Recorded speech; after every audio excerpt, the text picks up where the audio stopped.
Oh, indah beragama di negeri ini, Pak.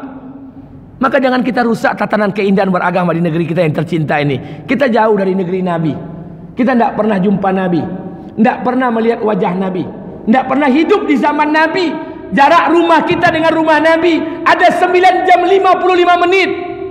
Tapi kita belajar untuk mencintai Nabi dari negeri yang paling jauh, di negeri kita yang tercinta ini. Makanya mohon maaf, jangan kotori negeri kita yang tercinta ini dengan kebencian, dengan kotori negeri kita tercinta ini dengan cacian dan makian. Ini yang kata Nabi SAW, wa iza tasabat ummati sakatat min ainillah. Kalau kalian hina menghina, kalau kalian caci mencaci, kalau kalian saling buruk memburukkan, sakatat min ainillah, jatuhlah kalian dari pandangan Allah. Doa kalian tidak akan diangkat, amal-amal kalian tidak akan diterima. Apa bedanya kita dengan mereka?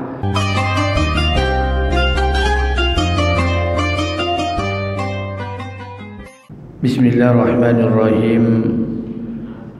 Assalamualaikum warahmatullahi wabarakatuh.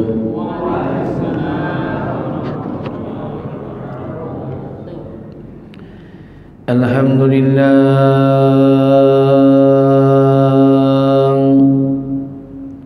alhamdulillah, nahmaduhu wa nusalli wa nusallim ala rasulil karim. Asyhadu an la ilaha illallah wa asyhadu anna Muhammadan abduhu wa rasuluh. Faqala Allah Ta'ala fi kitabihil karim, a'udzu billahi samil alim minasy syaithanir rajim. Bismillahirrahmanirrahim. Atamuruna an-nasa bil birri wa tansawna anfusakum wa antum tatlunal kitab afala ta'qilun. Wa qala an-nabi sallallahu alaihi wasallam, an-nabi Hurairah radhiyallahu anhu, an-nabi sallallahu alaihi wasallam, iza azzamat ummatid dunya nuzi'at minha khaybatul islam, wa iza tarakatil amru bil ma'ruf wa nahya 'anil munkar khurrimat barakatil wahyi, wa iza tasabat ummati sakatat min ainillah. Rawiyul Hakim wa Tirmizi. Sadaqallahul azim wa sadaqallahu ala nabiyil karim. Syukur kepada Allah, bersalawat kepada Rasulullah. Mudah-mudahan pada hari ini 17 Agustus tahun 2024 seluruh negeri kita tercinta ini merayakan hari ulang tahun kemerdekaannya yang ke-79. Semoga negeri kita ini dijaga oleh Allah Subhanahu wa taala. Amin. Amin ya rabbal alamin. Salawat beriring salam tidak lupa pula kita sampaikan pada junjungan alam Nabi besar Muhammad sallallahu alaihi wasallam. Allahumma shalli ala sayyidina wa nabiyyina wa habibina wa safiina wa zumrina wa maulana Muhammad wa ala ali Muhammad. Bapak Ibu yang dimuliakan Allah Subhanahu wa taala, ada satu nabi yang ditutus oleh Allah untuk mengurus satu keluarga, Adam alaihissalam. Ada nabi yang diutus oleh Allah mengurus satu kaum, Nuh alaihissalam. Ada nabi yang diutus oleh Allah mengurus satu bangsa, mengurus satu negara, Musa alaihissalam, Ibrahim alaihissalam, Daud alaihissalam, Sulaiman alaihissalam. Ada nabi yang diutus oleh Allah di saat orang sudah berbangsa-bangsa dan orang sudah berkaum-kaum, yaitu baginda Nabi Muhammad sallallahu alaihi wasallam. Hadirin yang dimuliakan Allah Subhanahu wa taala, jauh sebelum kemerdekaan negara Republik Indonesia 1500 tahun silam, Rasulullah sallallahu alaihi wasallam bahkan sampai ke generasi Nabi Adam alaihissalam, Muhammad bin Abdullah bin Abdul Muttalib bin Hasim bin Abdul Manaf bin Qusay bin Kilab bin Murrah bin Ka'ab bin Ghalib bin Fil bin Malik bin Nadar bin Kinana bin Mudrika bin Huzaimah bin Mudar bin Ma'ad bin Ilyas bin Adnan bin Ismail alaihissalam bin Ibrahim alaihissalam bin Tara bin Nahur bin Sarud bin Ra'u bin Abil bin Falik bin Saleh bin Arfa bin Sam bin Nuh bin Lami bin Mutasalli bin Idris bin Yarid bin Mahlail bin Qainan bin Anusi bin Sis alaihissalam bin Adam alaihissalam. Jauh sebelum kemerdekaan negeri kita ini, Allah telah utus para anbiya alaihissalam untuk memberikan kabar kepada manusia. Allah lah zat yang maha pemberi kebebasan. Allah lah zat yang maha memberi kemerdekaan. Hamba ini diciptakan dari Allah, lantas apakah Allah memaksa ini hamba untuk taat? Tidak. Maka Allah berikan kebebasan. Kalau ingin taat, ikutilah jalannya. Jika tidak ingin taat, inilah jalannya. Hidup ini pilihan hanya dua saja. Kalau tidak mau kita ikut aturan, kalau ingin kita hidup sebebas-bebasnya, maka hiduplah seperti orang-orang kafir, karena tidak ada satupun kitab suci yang menerangkan bagaimana tata cara kehidupan orang kafir. Tapi kalau mau kita menjadi orang yang beriman, maka ikut aturan Allah. La yastawi, tidak akan sama orang-orang yang beriman duduk di rumah-rumah mereka dengan orang-orang yang beriman berjihad di jalan Allah. La yastawi, tidak akan sama orang-orang yang mengorbankan hartanya untuk perkara dunia dengan orang-orang yang mengorbankan hartanya untuk perkara agama. La yastawi, tidak akan sama. Allah berikan kita kebebasan. Bapak ibu tidak mau diikat dengan aturan, pilihlah hidup seperti orang kafir. Allah tidak pernah memaksakan. Tapi kalau kita memilih beriman kepada Allah, maka siap-siaplah dengan aturan yang dibuat oleh Allah. Bapak ibu yang dimuliakan oleh Allah, untuk menyampaikan kabar ini telah diutuslah para anbiya alaihissalam, para nabi, para rasul yang Allah utus di muka bumi ini. Salah satunya adalah Nabi Kalamullah Musa alaihissalam. Nabi Musa alaihissalam adalah nabi yang diutus oleh Allah di daerah Misra. Musa alaihissalam adalah nabi yang termasuk dalam kategori nabi ulul azmi. Nuh alaihissalam, Ibrahim alaihissalam, Musa alaihissalam, Isa alaihissalam, Rasulullah sallallahu alaihi wasallam. Nabi Musa alaihissalam adalah nabi yang diutus oleh Allah untuk pembebasan Bani Israel. Jadi maaf, di Mesir itu ada dua suku bangsa besar. Yang pertama namanya bangsa Kibti. Bangsa Kibti ini bangsanya Fir'aun. Yang kedua namanya Bani Israel. Bani Israel ini kaumnya Nabi Musa, karena nasabnya nanti tersambung kepada Nabi Yakub alaihissalam. Ketika itu Bani Israel itu ditindas oleh bangsa Kibti. Kalau bangsa Kibti ini bangsa kasta Brahma, pejabat, eselon, kontraktor, anggota dewan itu bangsa Kibti. Tapi sedangkan bangsa Bani Israel itu kasta sudra, kasta yang paling bawah, supir oplet, tukang dan sebagainya. Bangsa Bani Israel ketika itu dijajah oleh bangsa Kibti, maka diutuslah Musa alaihissalam untuk pembebasan Bani Israel. Ya Bani Israel, zukuru ni'mati allati an'amtu alaikum wa anni faddaltukum 'alal alamin. Sungguh kami telah berikan nikmat yang paling besar kepada Bani Israel, yang nikmat itu tidak pernah kami berikan kepada kaum sebelum mereka. Kata ulama, salah satu nikmat itu adalah diutusnya para nabi untuk kaum Bani Israel tidak tanggung-tanggung Nabi itu diutus untuk Bani Israel. Lebih kurang 13 orang Nabi hanya khusus untuk Bani Israel. Jadi Bani Israel itu memang luar biasa. Bani Israel diutus oleh Allah 13 Nabi ke atas mereka. Tidak tanggung-tanggung, nabinya banyak yang diberikan kitab suci. Musa diberikan kitab suci Taurat, Bani Israel. Injil diberikan kepada Isa, Bani Israel. Daud diberikan Zabur, Bani Israel. Allah utus Bani Israel 13 nabi ke atas mereka.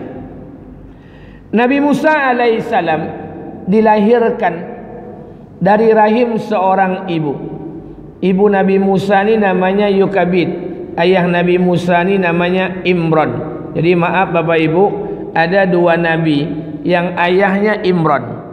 Yang pertama Musa, yang kedua Isa punya ibu Maryam, Maryam punya ayah Imran. Jadi maaf, saya mau sampaikan buat kita bersama, Quran surat Al-Imran itu tidak menceritakan ayah Nabi Musa, tapi menceritakan keluarga Nabi Isa, walaupun ayahnya sama-sama Imran. Ibu Nabi Musa ni namanya Yukabid. Ada sebagian ulama mengatakan namanya Aminah. Dari mana menasabnya Nabi Musa alaihissalam? Nasabnya Nabi Musa itu tersambung kepada kakeknya Yakub, tersambung kepada Ibrahim, tersambung kepada Nabi Adam alaihissalam. Dari mana jalurnya? Untuk menyegarkan ingatan saja. Adam alaihissalam punya anak 40 orang. Di antara 40 orang tadi, satu anak diangkat jadi Nabi, Sis alaihissalam. Sis punya anak Anusi, Anusi punya anak Qainan, Qainan punya anak Mahlail, Mahlail punya anak Yarid, Yarid punya anak Idris alaihissalam. Idris punya keturunan Mutasalli, Mutasalli punya anak Lami, Lami punya anak Nuh alaihissalam. Nuh punya 4 orang anak, Kan'an, Sam, Ham, Yafid. Kan'an dihancurkan Allah, tinggal 3 anak, Sam, Ham dan Yafid. Dari Sam lahir anak Arfaksad. Arfaksad punya anak Saleh, Saleh punya anak Abil, Abil punya anak Falik, Falik punya anak Ra'u, Ra'u punya anak Sarud. Dari Sarud ini punya anak Nahur. Dari Nahur ini punya anak disebut dengan nama Azar, atau orang menyebutnya dengan nama Tarah. Azar Tarah ini punya anak namanya Ibrahim alaihissalam. Ibrahim punya banyak istri. Salah satunya adalah Sarah. Sarah punya anak Nabi Ishaq alaihissalam. Ishaq punya anak Nabi Yakub alaihissalam. Yakub punya anak 12 orang. 12 orang ini dikatakan Bani Israel. Salah satu di antara 12 orang tadi, salah satu anaknya bernama Lewi. Lewi punya anak Azar, Azar punya anak Muhid, Muhid punya anak Qohat, Qohat punya anak Imran, Imran punya anak Musa alaihissalam, Harun alaihissalam. Makanya Musa Harun adalah 2 adik-beradik, manusia yang paling beruntung di muka bumi, ibu yang paling beruntung di muka bumi sampai hari kiamat adalah ibu Nabi Musa alaihissalam. Karena punya 3 orang anak, satu perempuan, 2 laki-laki, kedua-duanya diangkat oleh Allah menjadi Nabi dan Rasul. Musa Harun alaihissalam. Jadi ibu Nabi Musa itu 3 anaknya. Anak yang pertama Maryam, anak yang kedua Harun, anak yang ketiga Musa. Pendapat ulama yang kedua, anak pertamanya Maryam, anak keduanya Musa, anaknya ketiganya Harun. Jadi Harun dan Musa ni saudara. Satu-satunya ibu yang paling beruntung punya 2 anak jantan, kedua-duanya diangkat jadi Nabi dan Rasul. Tak tanggung-tanggung. Musa diutus oleh Allah. Kapan Nabi Musa dilahirkan? Nabi Musa dilahirkan ketika ada raja zalim. Jadi zaman Nabi Musa itu ada raja zalim namanya Fir'aun. Fir'aun itu bukan nama. Fir'aun itu gelar raja-raja. Nama asli Fir'aun itu Manaftah, atau disebut dengan nama anak Ramses II, atau orang menyebutnya Ramses II. Gelarnya diberikan Fir'aun. Kapan Nabi Musa dilahirkan? Nabi Musa dilahirkan itu ketika Fir'aun itu bermimpi. Apa mimpinya? Ada bola api dari Baitul Maqdis datang ke singgasananya. menghancurkan semua singgasana kerajaan Fir'aun. Malam yang kedua mimpi lo balik. Malam yang ketiga mimpi lo balik. 3 kali mimpi berturut-turut. Jadi rupanya kalau untuk para nabi, mimpi itu menjadi tanda-tanda nubuah. Yusuf bermimpi, Ibrahim bermimpi. Jadi untuk para nabi itu tanda-tanda nubuah. Rupanya untuk Fir'aun juga diberikan mimpi oleh Allah. Tapi mimpi itu menjadi tanda-tanda kehancurannya. Jadi makanya saya katakan buat kita bersama, ni mohon maaf, Fir'aun saja bermimpi 3 malam berturut-turut. Kita juga mimpi juga Pak, tapi mimpi kita kan tak sama dengan mimpi Nabi. Jadi kalau ada kita mimpi, mohon maaf, Fir'aun bermimpi 3 malam berturut-turut. Gelisah, kenapa? Ada bola api dari Baitul Maqdis datang ke singgasananya, menghancurkan semua kerajaannya. Semua kita mati kecuali kelompok Bani Israel. Dikumpulkanlah seluruh bala tentaranya, penasehat spiritual, ahli tafsir mimpi, ahli takwil mimpi. Kumpulkan. Ditanyalah oleh Firaun, saya mimpi 3 malam berturut-turut, mimpinya ini. Semua kita mati, yang tinggal hanya sekelompok Bani Israel. Kata Firaun, kira-kira maksud mimpiku itu apa? Kata penasehat spiritual Fir'aun, apa katanya? Kalau seperti itu mimpi Tuhan, itu tandanya akan lahir satu bayi dari keturunan Bani Israel yang akan menghancurkan singgasana Tuhan. Maka malam itulah Fir'aun membuat keputusan, cari setiap bayi laki-laki dari keturunan Bani Israel, bunuh. Itu yang dikatakan Allah dalam Al-Quran. Wa iznajjainakum min ali fir'auna yasumunakum su'al azab yuzabbihuna abna'akum wa yastahyuna nisa'akum wa fi zalikum bala'un min rabbikum azim. Tahukah kalian ketika Allah selamatkan kalian dari Fir'aun yang sangat kejam? Dia membunuh, yuzabbihuna abna'akum, dia membunuh, menyembelih anak laki-laki di antara kalian. Wa yastahyuna nisa'akum, dia biarkan hidup anak perempuan di antara kalian. Saat itulah Nabi Musa alaihissalam dilahirkan. Nabi Musa dilahirkan di saat Fir'aun membuat keputusan bunuh setiap laki-laki dari keturunan Bani Israel.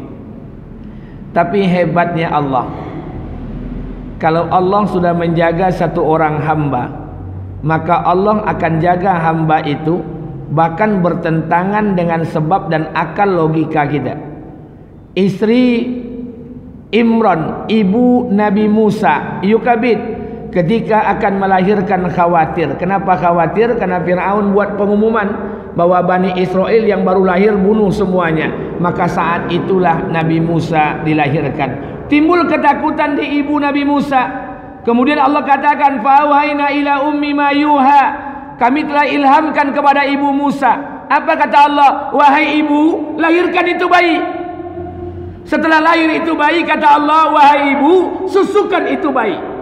Kalau kau takut akan keselamatannya, kata Allah, hanyutkan itu bayi. Bayi itu akan ditemukan oleh musuhku, dan musuhnya bayi itu akan kami kembalikan kepada engkau. Itu hebatnya Allah. Kalau kau takut akan keselamatannya, hanyutkan itu bayi. Bayi ini akan ditemukan oleh musuhku, dan musuhnya bayi ini akan kami kembalikan kepada engkau.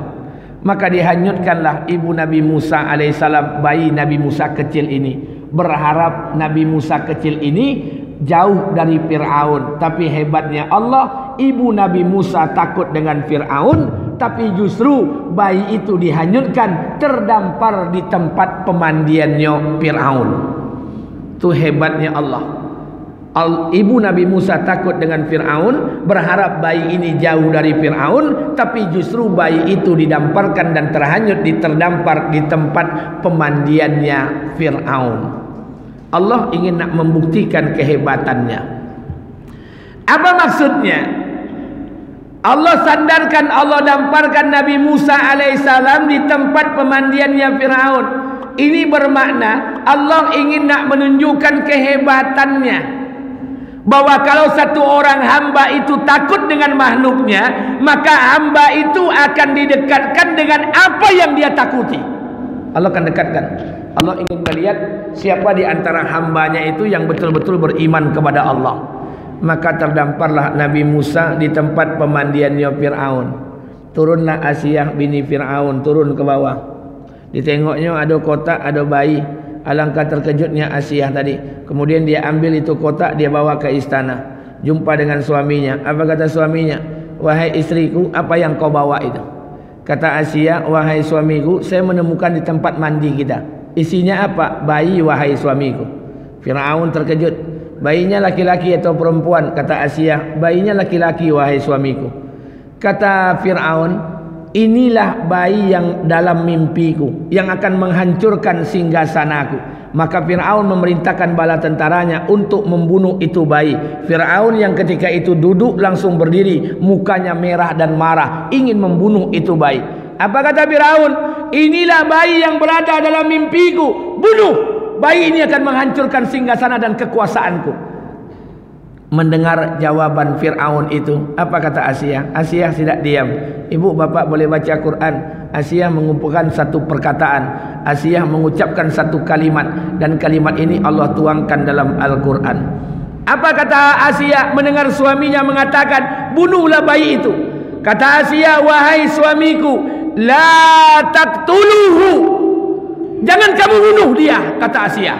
Bayi ini akan menjadi penyejuk mata bagiku dan akan menjadi penyejuk mata bagimu. Apa kata Fir'aun? Oh, iyalah, tak jadi dibunuh. Jadi takut ke bini kau dari dulu le pak. Tak usah sok-sok bagak dah le. Jadi kalau ada bapak takut ke bini, jangan takut. Fir'aun lebih dulu takut pada awak le pak. Punya kekuasaan, punya uang, punya kekayaan, punya anak buah, punya prajurit, masih takut dengan isteri. Apa boleh awak lah tua, pensiun, tidak ada la ilaha illallah. Itu jangan sok-sok bagak. Jadi kalau ada yang takut sama begini, itu manhajnya bukan Syafi'iyah, bukan Malikiyah, manhajnya Fir'auniyah. Jadi jangan takut. Jadi Fir'aun itu takut ke bini. Bayangkan Fir'aun itu ketika dikatakan la taqtuluhu, jangan kamu bunuh dia wahai suamiku. Bayi ini akan menjadi penyejuk mata bagiku dan akan menjadi penyejuk mata bagimu. Maka tak jadi membunuh ini bayi, dibesarkanlah bayi ini di istana. Hebatnya Allah.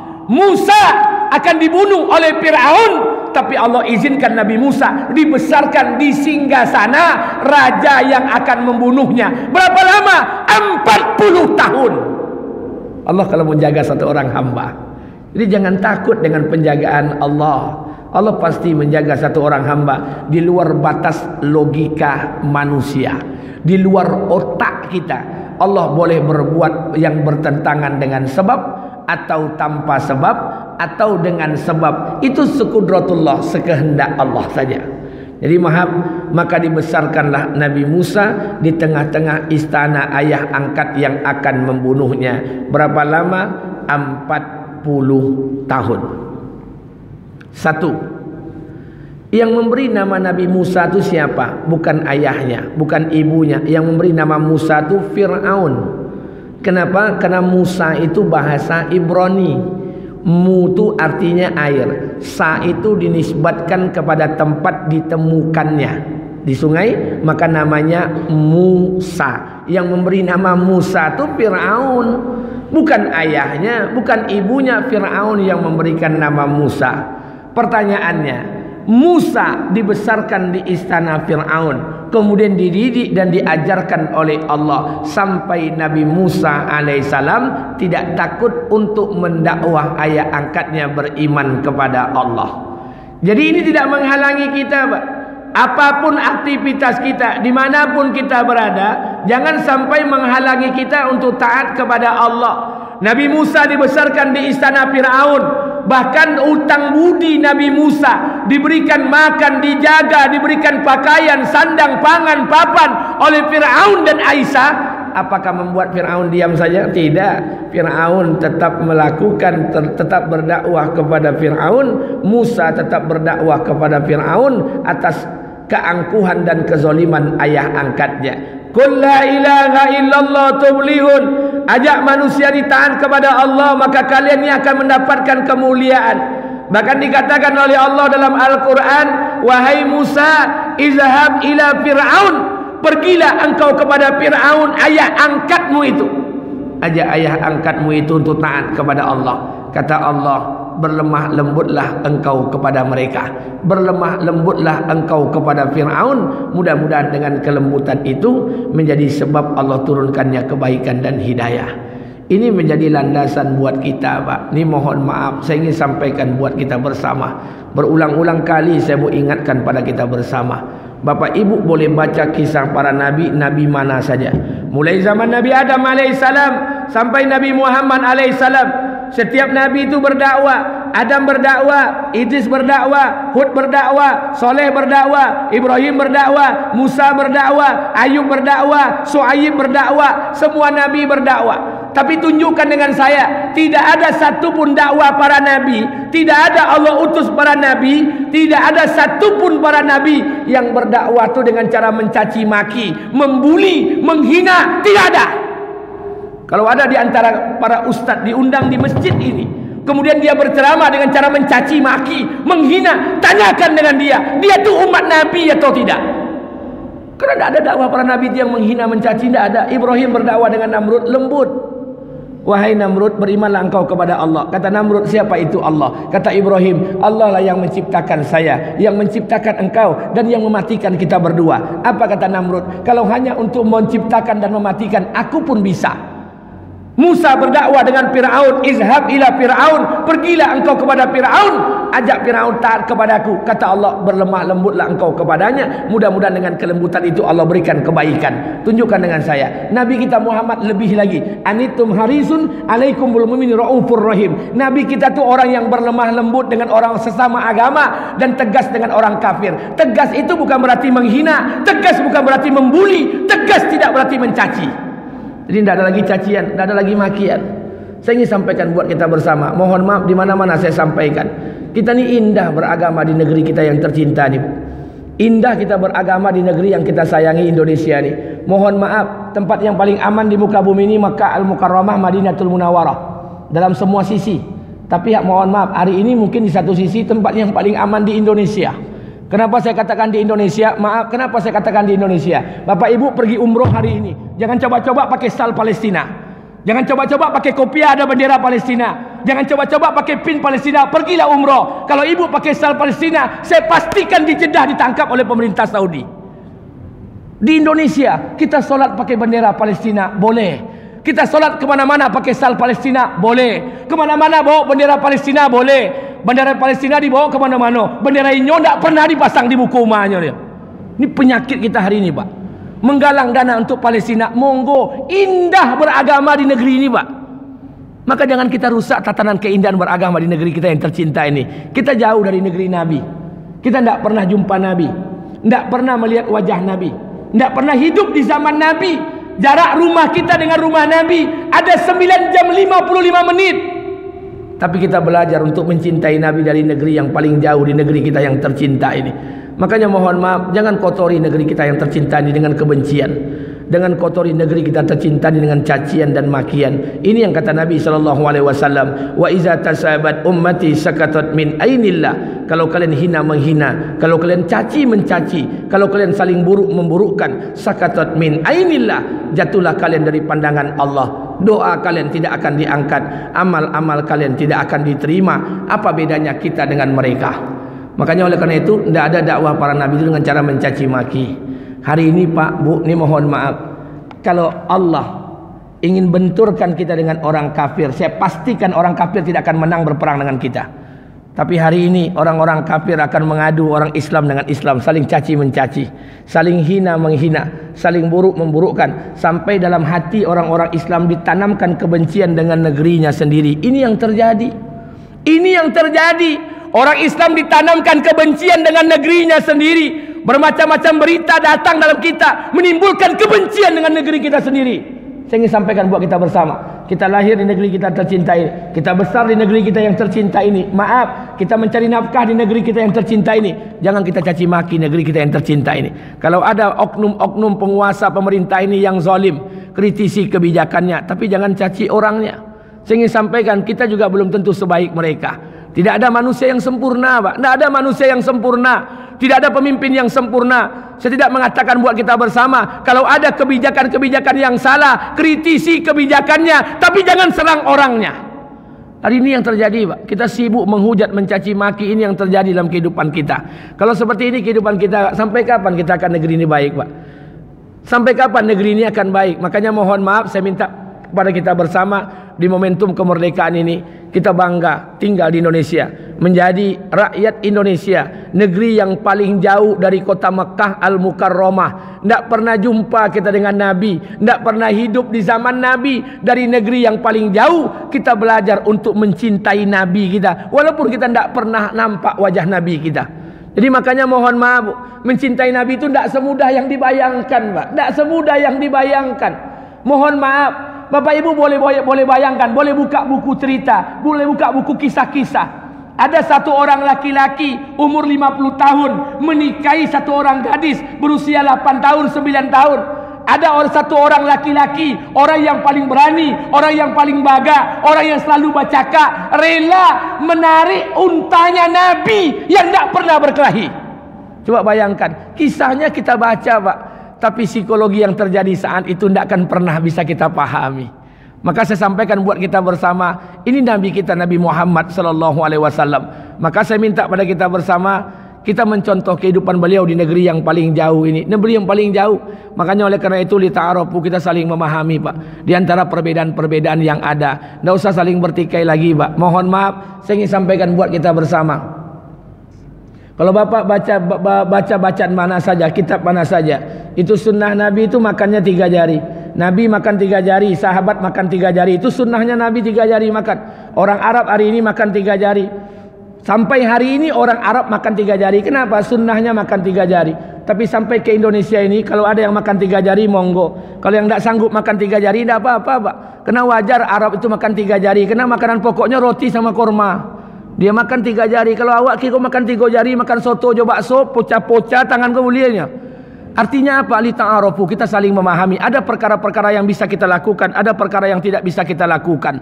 Orang di sana mungkin menyembelih hewan ternak unta. Hari ini unta di Indonesia tidak ada, Pak. Yang ada kambing, yang ada sapi, yang ada kibas, yang ada jawi. Unta tidak ada di Indonesia. Kalaupun ada, tak banyak. Jadi jangan memaksakan diri untuk kurban unta. Kalau ada orang Indonesia memaksakan hari raya Idul Adha, kurbannya kurban unta, saya pastikan besok pagi ditangkap polisi. Kena mencilok untuk kebun binatang.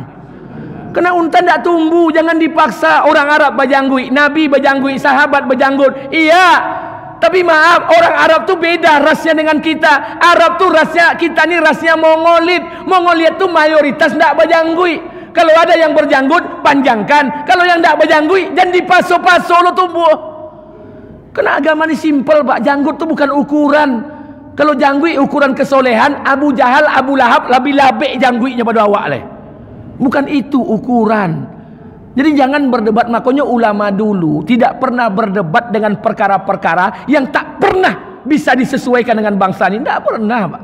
Maka jangan berdebat. Kita hari ini lita'arafu, saling memahami di antara kita. Maka saya mohon maaf, saya ingin sampaikan buat kita bersama. Tadi malam kami diskusi dengan beberapa warga. Sakit kepala saya memutuskan perkara. Kenapa? Hari ini orang upacara. Saya juga upacara hari ini pagi, upacara ke kantor.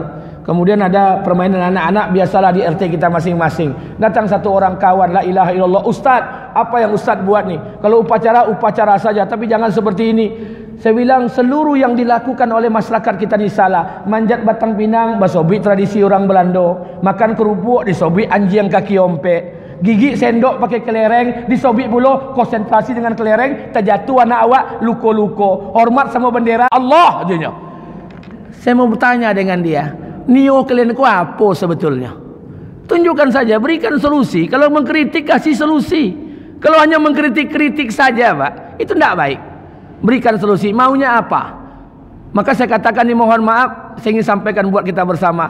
Beginilah Indonesia, tradisi untuk menghormati, walaupun kita tidak ikut berjuang dalam rangka kemerdekaan negara Republik Indonesia, mengisinya dalam rangka mensyukuri nikmat Allah. Mensyukuri nikmat Allah itu bermacam-macam cara. Makanya mohon maaf, Pak, kalau orang dahulu peringatan tahun baru Hijriah Muharram itu kan bermacam-macam. Tahun baru Hijriah itu perpindahan tahun baru Hijriah. Nabi SAW hijrah dari kota Mekah menuju kota Madinah. Bermacam-macam di Indonesia ini tradisinya.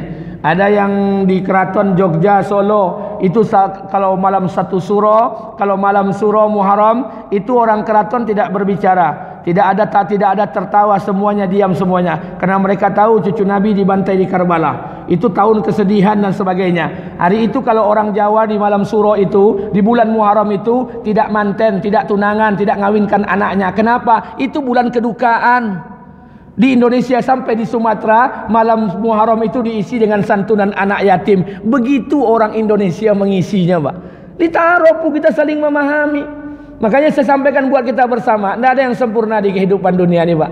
Karena kita jauh dari kehidupan Nabi, kita belajar untuk mencintai Nabi dari negeri yang paling jauh ini. Maka saya minta buat kita bersama, mulai sekarang tidak ada lagi cacian, tidak ada lagi hinaan, tidak ada lagi bulian, tidak ada lagi caci makian. Yang ada ini hanya muncul kebaikan-kebaikan saja. Kalau memang ada beberapa oknum daripada penyelenggara negara kita ini yang salah mengambil kebijakan, kritisilah kebijakan mereka, tapi jangan serang orangnya. Sudahlah, kita belum tentu sebaik mereka. Di mana-mana saya sampaikan, Bu, iblis alumni Universitas Surga, dosennya Allah. Kalau dibacakan nasab Nabi dari zaman Nabi Adam sampai Nabi Muhammad, iblis di luar kepala. Kenapa? Iblis mengetahui setiap Nabi yang diturunkan. Kalau iblis disuruh menghafal Quran, jangan khawatir. Maaf, anak kita hari ini hafal Quran, jangan sombong. Iblis hafal Quran, hafal Taurat, hafal Zabur, hafal Injil, hafal Suhuf. Bahkan iblis mengetahui asbabun nuzul, sebab ayat itu diturunkan. Tapi kenapa iblis tidak menjadi kekasih Allah? Kenapa iblis tidak dicintai Allah? Karena dalam diri iblis ada satu sifat yang paling dibenci oleh Allah. Sifat itu sudah ada dalam diri kita. Apa sifatnya? Ana khairu minkum, saya lebih baik dari dia. Merasa paling baik, merasa paling soleh, merasa paling kaya, merasa paling paham, merasa paling banyak hafalan Qur'annya, merasa paling indah suaranya, merasa paling luar biasa. Ana khairu minkum. Apa bedanya kita dengan iblis? Oleh karena itu tebarkan kebaikan tanpa harus merasa menjadi orang yang paling baik di kehidupan dunia ini. Karena kita tidak pernah tahu hasil akhir sebuah kehidupan. Beribadahlah kepada Allah. Maka saya minta buat kita bersama di momentum 17 Agustus 2024 atau di 79 tahun kemerdekaan negara Republik Indonesia ini, saya minta buat kita bersama berdoalah kepada Allah Subhanahu wa taala agar Allah menjaga negeri kita yang tercinta ini, agar Allah menjaga setiap hati-hati rakyat di negeri yang kita sayangi, sehingga tidak ada perpecahan seperti negeri lain, tidak ada pertikaian seperti negeri lain yang orang untuk beribadah saja mempertaruhkan nyawa. Hari ini kita ke masjid aman, kita ke pasar aman, melaksanakan ibadah aman. Tidakkah kita bisa bersyukur tinggal di negeri kita yang tercinta ini? Maka terakhir saya ingatkan buat kita bersama, kita lupa dengan sejarah negeri bangsa kita tercinta ini. Dulu di bawah tahun 1300, di atas tahun 1200, ada kerajaan besar di negeri kita tercinta ini, namanya Singosari, menaklukkan 3 kawasan. Pertama sebagian daerah Mongol, yang kedua sebagian daerah Jazirah, yang ketiga sebagian daerah Parsia. Apakah sejarah ini betul atau tidak? Ini sejarah tercatat. Sebagian daerah itu ditaklukkan oleh kerajaan Nusantara. Kerajaan itu bernama Kerajaan Singosari. Makanya mohon maaf, kita ini punya peradaban yang sangat luar biasa. Makanya ibu bapak jangan heran kalau di Eropa orang punya alat musik tertua namanya gitar, terbuat dari tali dan kayu. Di Arab punya alat musik tertua namanya terbang, terbuat dari kayu dan kulit. Indonesia punya alat musik tertua terbuat dari logam. Kalau orang Jawa menyebut gamelan, orang Ocu menyebut ogong, orang Kuansing menyebut calempong. Bangsa mana yang saat itu membuat alat musik, bisa membuat alat musik dari logam, kalau bukan bangsa Indonesia? Bangsa yang punya peradaban, bangsa yang mengetahui ilmu pertambangan dan metalurgi yang sangat tinggi, yang bisa membuat alat musik dari logam. Dari segi bahasa, kita juga bukan bangsa yang bisa disepelekan. Maaf, kita mencintai Nabi karena Nabi kita orang Arab. Kita mencintai bahasa Arab karena Nabi kita orang Arab. Al-Quran berbahasa Arab. Mohon maaf, bahasa Arab bahasa yang kita cintai, tapi bahasa kita juga bukan bahasa yang bisa kita sepelekan. Kenapa saya katakan demikian? Maaf, panjang pendek dalam bahasa Arab berubah makna, berubah arti. Di Indonesia dalam bahasa Arab perubahan suku katanya banyak, tapi di Indonesia ada lebih banyak lagi perubahan suku katanya. Makanya jangan heran kalau orang Eropa menyebut beras itu namanya rice. Dalam piring rice, dalam mangkuk rice, dalam tungku rice, dalam dandang rice. Itu saja bahasanya. Orang Arab menyebut beras rus, dalam piring rus, dalam mangkuk rus, dalam kuali rus, di atas tanah rus, sama saja. Indonesia punya suku bahasa yang sangat banyak. Untuk menyebut beras saja Pak, punya ompek puluh 6 namanya. Di sawah padi namanya, dipanen gabah namanya, digiliang bore namanya, dimasak nasi namanya, tak banyak air bubu nama, masuk dalam plastik lontong nama, pakai katupek daun kelapa katupek namanya, tak godang api angui korak namanya, terserak di lantai rima. Bangsa mana yang punya bahasa yang seperti ini kalau bukan bangsa kita? Jadi jangan kita menghina negeri kita ni Pak. Orang bodoh yang berani menghina negerinya tercinta ini. Jangan kalian hina negeri kalian yang tercinta ini. Saya minta pada kita bersama, kita tinggal di sini, kita beribadah di sini, kita mencari rezeki di negeri kita yang tercinta, dan insya Allah kita akan mati syahid di negeri kita tercinta ini. Amin. Amin ya rabbal alamin. Terakhir saya ingatkan pada kita bersama, saya tidak bisa sampai waktu isyraq karena kita sama-sama mau upacara Pak.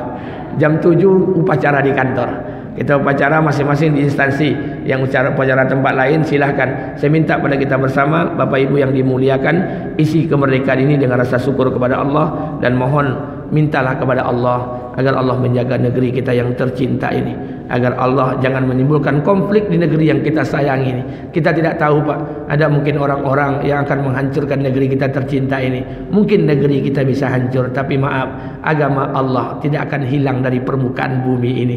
Negeri kita mungkin boleh hancur, negeri kita mungkin boleh porak-poranda, tapi agama Allah tidak akan pernah hilang dari permukaan bumi ini. Karena yang menjaga agama ini Allah, yang menjaga agama ini Allah, dan ini akan menjadi tanggung jawab Allah Subhanahu wa taala. Tugas kita hari ini, jadikan diri kita yang terbaik di hadapan Allah. Mudah-mudahan kebaikan kita ini menjadi sebab Allah berikan kebaikan-kebaikan buat saudara-saudara kita yang lain. Pikirkanlah kehidupan kita, bahwa kita tak lama di kehidupan dunia, kita pasti akan bertemu dengan Allah Subhanahu wa taala. Selamat hari ulang tahun kemerdekaan negara Republik Indonesia yang ke-79. Mudah-mudahan dengan usianya yang ke-79 ini menambah semangat kita baru, menambah wawasan dan pemikiran baru, dan mudah-mudahan di semangat hari ulang tahun kemerdekaan ini Allah titipkan kita pemimpin yang terbaik di negeri yang tercinta ini. Amin. Amin amin ya rabbal alamin. Lebih dan kurang saya mohon maaf. Subhanakallahumma bihamdika asyhadu an la ilaha illa anta astaghfiruka wa atubu ilaik. Sebelum saya tutup, mari sama-sama kita baca doa sebentar. Mudah-mudahan doa kita dikabulkan oleh Allah Subhanahu wa taala. Astaghfirullahal azim allazi la ilaha illa wal hayyul qayyum wa atubu ilaik. A'udzubillahi minasyaitonir rajim. Bismillahirrahmanirrahim. Alhamdulillahirabbil alamin. Wassalatu wassalamu ala asrofil anbiya'i wal mursalin wa ala alihi washabihi rasulillahi ajmain. Allahumma ighfir lana dzunubana wa liwalidayna warhamhuma kama rabbayana shaghira wa li jamil muslimina wal muslimat wal mu'minina wal mu'minat al ahya'i minhu wal amwat innaka samiul qaribul mujibud da'wat. Amin ya Allah ya qadiyal hajat. Rabbana zalamna anfusana wa illam taghfir lana wa tarhamna lanakunanna minal khasirin. Allahumma hdina siratal mustaqim. Allahumma hdina siratal mustaqim. Allahumma hdina siratal mustaqim. Siratal ladzina an'amta 'alaihim minan nabiyyin wasiddiqin wasuhada'i wasolihin. Ya Allah ya Rahman ya Rahim, tutuplah aib dan keburukan kami ya Allah. Tutuplah segala bentuk aib dan kesalahan kami ya Allah. Bukalah kebaikan-kebaikan di negeri kami yang tercinta ini ya Allah. Ya Allah ya Rahman ya Rahim, hilangkanlah ujaran kebencian dengan negeri kami yang kami cintai ini ya Allah. Ya Allah, tidak ada manusia yang sempurna di muka bumi ini ya Allah. Jadikanlah diri kami diri yang baik di hadapan Engkau ya Allah. Mudah-mudahan kebaikan kami menjadi sebab Engkau perbaiki negeri kami yang tercinta ini ya Allah. Ya Allah ya Rahman ya Rahim ya Mujibas Sa'ilin, hilangkan sifat ujub, takabur, hasad, iri, dengki, sombong, bohong dan munafik dalam kehidupan kami ya Allah. Berikan kami sifat tawajuh, tawaduk, sabar dan qanaah dalam menghadapi hidup di muka bumi ini ya Allah. Ya Allah, hari ini orang menyenangi kami, hari ini orang membangga-banggakan kami, hari ini orang menceritakan ke kami ya Allah, bukan karena kehebatan kami ya Allah, bukan karena kepintaran kami ya Allah, bukan karena kesolehan kami ya Allah, tapi Engkau masih menutup aib-aib kami ya Allah. Ya Allah, jangan Kau buka aib kami ya Allah, tutup aib kami ya Allah. Jangan Kau permalukan kami di hadapan orang-orang ya Allah. Jangan Kau permalukan kami di kehidupan dunia ini ya Allah. Ya Allah ya Rahman ya Rahim ya Mujibas Sa'ilin. Ya Allah, berikanlah kekuatan kepada kami ya Allah untuk mensyukuri setiap nikmat yang Kau berikan di kehidupan dunia ini ya Allah. Ya Allah ya Rahman, kami anak negeri yang tercinta ini ya Allah. Kami lahir di negeri kami ini ya Allah. Kami besar di negeri kami ini ya Allah. Kami mencari rizki di negeri kami tercinta ini ya Allah. Dan kami akan syahid di negeri kami tercinta ini ya Allah. Ya Allah ya Rahman ya Rahim ya Mujibas Sa'ilin. Jagalah setiap anak keturunan kami ya Allah, agar mereka betul-betul beriman kepada Engkau dan menjalankan sunnah Nabi-Mu ya Allah. Ya Allah ya Rahman ya Rahim ya Mujibas Sa'ilin. Jadikanlah keluarga kami keluarga yang sakinah mawaddah warahmah ya Allah. Jadikanlah suami kami sebagai suami yang soleh. Jadikanlah istri kami istri yang soleha. Jadikanlah anak-anak kami hafiz-hafizah, alim-alimah, ulama-ulama yang da'i-da'iyah dan ustaz-ustazah ya Allah. Jangan Kau lahirkan di rumah kami orang-orang yang Kau laknat ya Allah. Ya Allah ya Rahman ya Rahim, berilah kami kekuatan ya Allah untuk jadi pemimpin di rumah tangga kami ya Allah. Ampuni kami yang masih bodoh ya Allah. Ampuni kami yang masih zalim ya Allah. Setiap subuh dan malam kami mengikuti pengajian ya Allah, tapi istri kami masih membuka aurat, suami kami masih meninggalkan solat, anak-anak kami masih bermaksiat. Ampuni kami ya Allah. Ampuni kami ya Allah. Berikan kekuatan kepada kami ya Allah untuk mendidik anak, istri dan keluarga serta zuriat keturunan kami ya Allah. Ya Allah ya Rahman, jauhkanlah bencana dari negeri kami yang tercinta ini ya Allah. Jauhkanlah musibah dari negeri yang kami sayangi ini ya Allah. Ya Allah ya Rahman ya Rahim ya Mujibas Sa'ilin. Berikanlah keberkahan dari langit ya Allah. Keluarkanlah kesuburan dari bumi ya Allah. Ya Allah, jangan Kau cabut nyawa kami ya Allah sebelum Engkau sempurnakan iman dan hidayah dalam kehidupan kami ya Allah. Kabulkan doa kami ya Allah. Ijabah doa kami ya Allah sebelum kami turunkan tangan kami yang hina ini ya Allah. Allahumma inna nas'aluka salamatan fi dina wa afiatan fi jasadina wa ziyadatan fi ilmina wa barakatan fi rizkina wa taubatan qabla al-maut wa rahmatan indal maut wa maghfiratan ba'dal maut.